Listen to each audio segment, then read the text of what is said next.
Well, hello again, everybody. Sheepdog Smokey here, and made it through a week, almost. We got just a day left. Working from home. I have pretty much not left my house except for two little, like, 10-minute jaunts because I needed sodas one night, and I didn't have bread and stuff the first day I was working from home. I got sent home on end of my shift Monday night. Told to take my computer with me, set up, I sit over here, so that I could work from home. But before we get into this one, because this one is a multi-topic video, please remember to go on and subscribe to the channel, and turn on notifications. I'm doing the giveaway for one book at 500, two at 1,000, three at 1,500. Choices are not Animal Farm, 1984, Brave New World, and Fahrenheit 451. All of that said, let's go on and get into the video. All right, let's go on and dive right in. One thing I am noticing behind me, right there, I'm having to point going backwards. It just kind of looks weird, and I just figured I'd address it. That is a cardboard stand-up of Arya Stark that I got from a friend of mine that works at a retail store where they were selling the game, Season 8. I tried to prank my nephew, thinking I could have something to send to Roman Atwood by hiding a cardboard cutout of the Night King in his bedroom with very little light and the door closed, and it did not work. I was actually over at my parents' house. I've said before, they're raising my nephew, and I had put it in his room, and I was just in the kitchen talking to my dad. I actually had my camera set up. He didn't see it. It was recording. He just walks over, opens the door, picks it up, moves on. I'm a little upset at that. But this one is Arya. And he knows I have it now, so it's useless. But tonight's topics, because working from home, when I go on lunch, I have really nothing to do. Normally, if I go on lunch and we haven't ordered pizza or done a cookout, or I didn't decide to go on and grab my lunch and eat early, I go somewhere and get lunch, and I may drive and go walk around the park for a little bit, or just get away from my desk. Here, I'm in my home, which is 500 square feet. I can't really work on the house right now. You can see lots of stuff. We've got quite a bit to do. We are working on finding a place to store my things and what is not mine for a few weeks while my dad and I, my nephew, and my brother get out here and tape, bed, and texture, paint, floor, everything. But I'm here. So I started watching a few YouTube videos, watching people I subscribe to. I will tell you that, yes, I do watch Super Carlin Brothers. I tend to just watch the J vs. Ben. If you haven't watched them, they're funny. Because they do the little quizzes. Most of them are Harry Potter, and it's a distraction. I try to beat him, and I can't. But the one after that was the video that Granger Smith posted today on the Smiths channel, where they talk about the Today Show came down to do an interview that is postponed right now due to the situation on coronavirus. Both of them address a couple of things, and this is stuff that when I was a firefighter, and even still to this day, I make sure that I tell people when they ask about things like this. I mean, you need a fence around a pool. I want a fence around a pool no matter what, but especially if there are ever going to be small children, whether they know how to swim or not, at your home. You need a fence around the pool. It needs to lock so they can't just get in. They talk about how their kids all knew how to swim, but tragedy can happen. That's the call no firefighter wants to get. It's seconds, and then within just 3 or 4 minutes, it's too late. And then Amber said something that really resonated with me, and that is admonishing people to learn CPR. I was actually first taught CPR in high school back in 1993-94 school year. My junior year. It was part of our health class. We didn't get certified, but we knew how to, give the Heimlich, how to do chest compressions, all that. And while I've not been certified since then, I still knew the basics. And after the fire department, I still kept up with what, CDC, FDA, AMA would recommend. My cousin is actually an MD, and when I heard someone talk about compression-only CPR, I asked him about it. He confirmed pretty much what they were saying, although he did indicate that it's not 100% compression only. You are still going to give breaths, but not nearly what we were taught when I was in high school. And then we were taught this again when I went through my CPR and AED class at work. Your blood is oxygenated pretty much all the time. An adult, if you can keep the blood they have circulating, then there's a lot of oxygen in it. And that's really what you're doing. I mean, the reason you give a breath is to move air into the lungs. But when you exhale, you're not exhaling much oxygen. You're exhaling more CO2 than oxygen. And you're really just inflating the lungs, getting what air you can into them. If the person hasn't drowned, then you don't need to worry about clearing the lungs of the water. You're just basically circulating the blood. There is a rhythm, and the old Bee Gees song, Staying Alive, is the perfect rhythm based on its how it was composed for chest compressions. You just sing it in your head as you go, and on every beat you're giving a compression.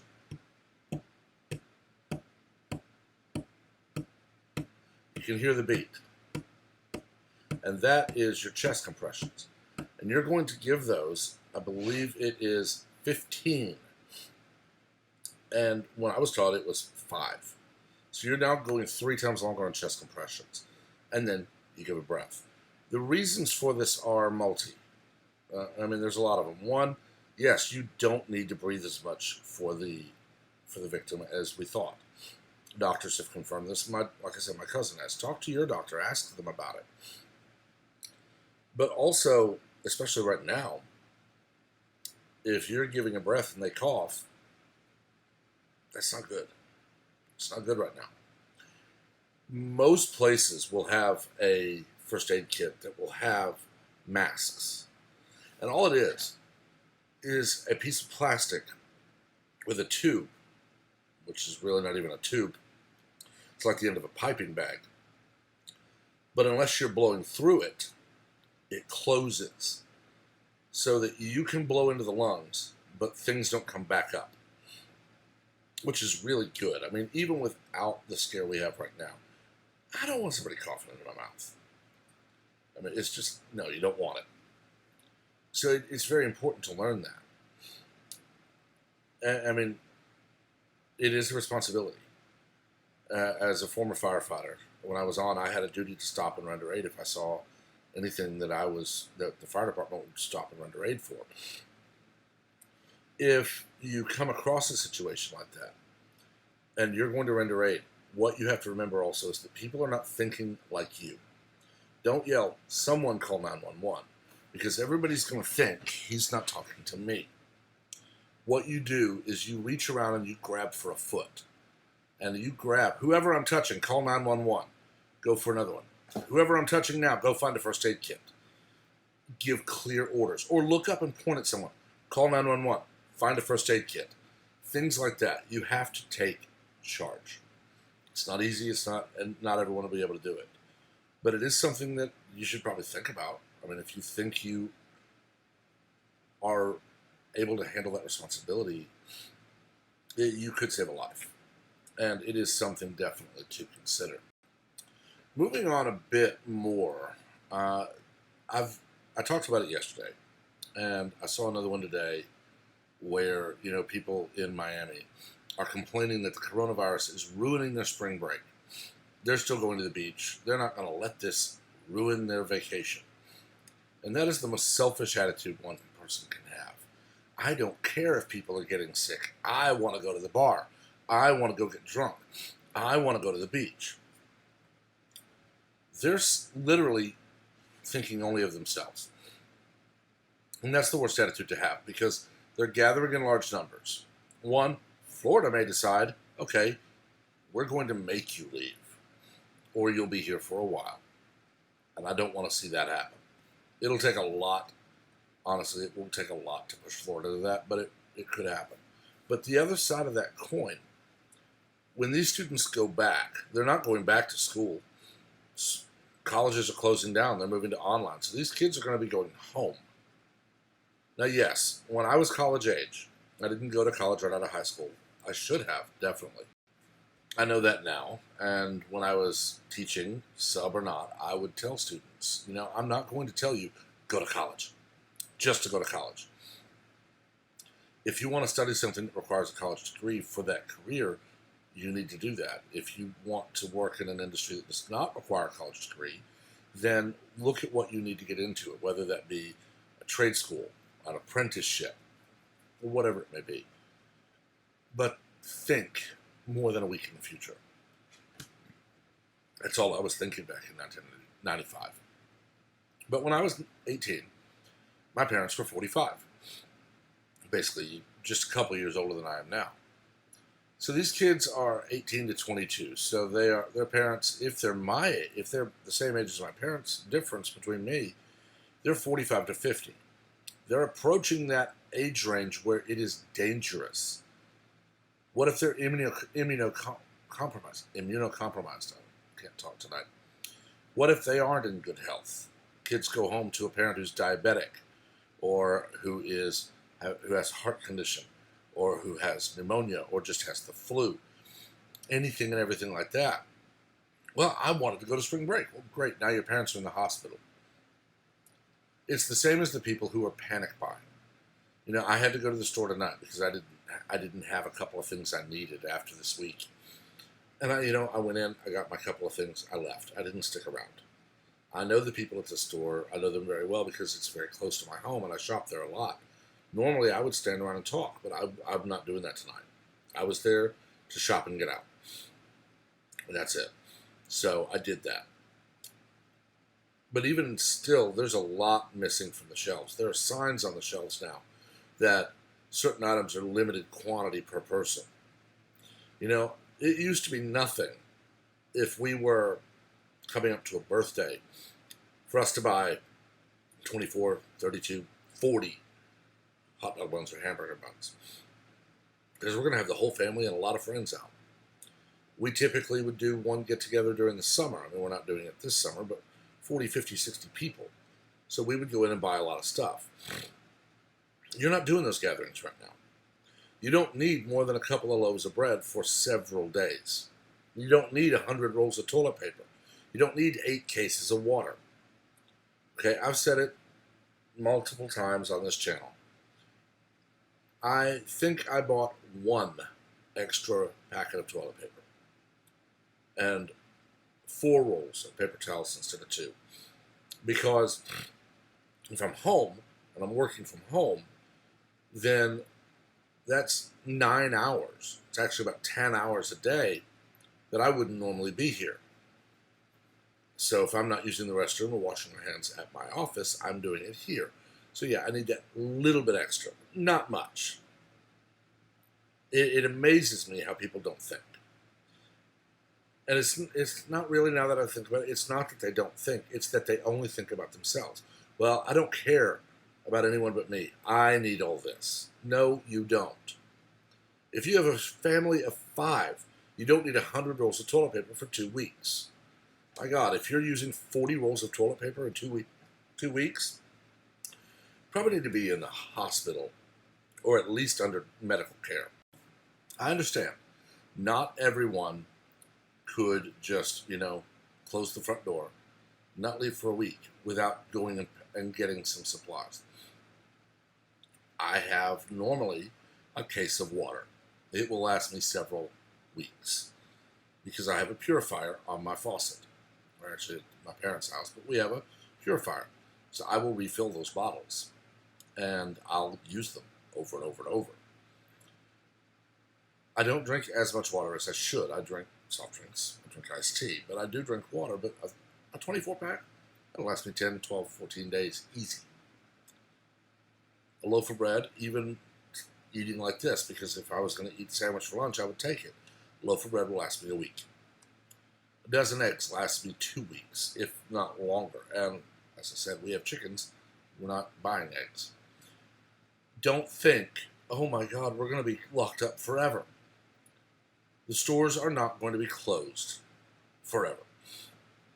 Yeah, you can't go to Chili's and have a Friday night dinner. You can send someone to Chili's and they will bring it to your car and you can go home and eat it. Or you can save money and cook. And that actually takes me into the next topic. As I was driving home from the local store, I had my Sirius XM going and I heard Tucker talking to Adam Carolla. And Adam was making a very poignant and very interesting analogy for this. People are talking about this as if it's a prison sentence. You can either do the time or the time can do you. And I can tell you, I watched this in person when I was a jailer. I worked for a county jail. People were there 90 days or less.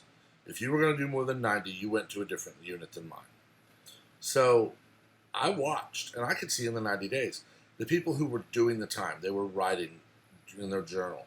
They were writing letters. They were taking a course. They were reading books. They were doing things. The ones who the time did them were the ones who would sit and stare at the TV all day. Do nothing except just eat, sleep, repeat. And you don't want that. You could, in this time, make some repairs on your house. Do a jigsaw puzzle with your family. Build a treehouse for your kids. Learn to cook something new. I do that regularly, but I'm watching a lot more. I really just watched sorted food and, random videos I would find. But I've been going back through Gordon Ramsay and Alton Brown and the other very famous YouTube cooks. Eric Landlord has some great ones. Babish has some great ones. And I'm watching these recipe videos and I'm thinking, I could probably do that. And I'm learning more and more about cooking than I have in years. And I'm loving it. Yeah, I'm sitting at this desk 8 hours a day after I take my lunch. Still doing my normal job. But I'm not going to let this isolation get to me. Yeah, I can't just turn around and talk to my friends. I can't just swivel the chair or roll down the aisle and talk to people. But I still can talk to them. And I do. I still can, do those things to keep my mind active. It's cheesy, but there's a lot of things that you could get for your tablet. Stupid little games where they'll show you a piano hanging from a wire with a hole that's clearly too small for the piano under it, and you have to get the piano off screen. And you have to find a way to do that. I'm not going to say what it is, although the ad shows it. Or things like that, where it's logic puzzles, really. Think outside the box. There was one I played where you had a crying baby. The bottle didn't work. The pacifier didn't work. The teddy bear didn't work. You had to hold your phone like you were holding a child and rock like you're rocking the child to sleep. And the child would go to sleep. It's reading the haptics. Way outside the box for a phone game. But little things like that while you're working from home. Play those little things. Trivia games. The ones where you get the 5 letters in a circle and you have to go weird star shapes to make a word. It keeps your mind active. It keeps you thinking in a different way. Don't just sit back and binge TV 24/7 or when you're not at work or asleep. You're going to rot your brain. I'm not going to tell you not to go get takeout because these restaurants, the big ones, Chili's, Outback, on the border, they're probably going to survive because they will shutter for a time, sell off or donate the foodstuffs they have so it doesn't spoil. And all of their executives will take a vacation that's not paid because all of them, of course, have enough money to take 2, 3, 4 months off. They'll come back when they hear all of this is over in 2 weeks, and they'll start doing interviews and training to replace people who didn't come back. But it's your little restaurants, your little places. There's a barbecue joint in my town that is phenomenal. I mean, it's one of the unknown barbecue joints. There's a burger joint about 7 miles, 8 miles away. Phenomenal. Best burger you'll have outside of making it yourself. The barbecue place, there are 2 in existence. The burger place, there's only 1. Yeah, I can't go in, order, sit down, and have somebody else clean up for me. Takeout is brought to you in paper. So I can order that, and I probably will at least once a week, maybe twice a week. I'll go get dinner for my family, and I'll run pick it up.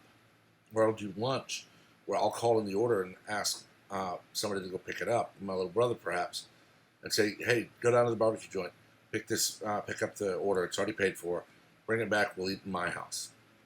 Because that is going to help those little places. Shop at your local mom and pop stores, not at Walmart or Albertsons or Kroger. I mean, yeah, you want to keep patronizing the places you patronize, but you got to think outside the box. That little Joe's Butcher Shop or Bob's Diner, Sam's Grocery Store. You could see mom and pop stores die if they have to go a long time without any business. I'm not worried about Las Vegas. I saw a post on Image Today showing photos of Las Vegas with no one there. I mean, somebody made the joke, even the people passing out flyers for the whorehouses outside of town, gone. It's eerie. But the emergency responder in me is thinking, how many tons of food are in those casinos' kitchens? And what are they going to do with it? And I'll admit, they're probably going to find a way to call it a donation and give it away. And hey, that's fine. They paid for it. If they're not getting the ability to sell it, call it a donation. I don't care. Because it'll feed people who need to be fed. There's one of the bigger school districts in my area is running food trucks around, giving out free meals, a dinner and a breakfast for the next day for their students. And you don't even have to be one of their students. For children, high school age or lower, every child that they can will be given a dinner and a breakfast for the next day. It's not 3 squares, I know, but it's enough. Look for things like that you can do. Look for things you can do around your house to keep your mind active. It's not that hard. It really isn't. Anyway, I've talked long enough. Let me know what you think in the comments. As always, remain civil. We're not here to scream and yell and insult each other. We're here to talk. So let's talk. And also, please remember to subscribe, like the video, share it, turn on notifications so you're one of the first to know when everything's posted. Again, I'm doing the giveaway at 500, 1,000, and 1,500 subscribers for 1, 2, and 3 books respectively. The faster we reach those thresholds, the faster those books get sent. Until next time, everyone, have a wonderful day, and be careful out there.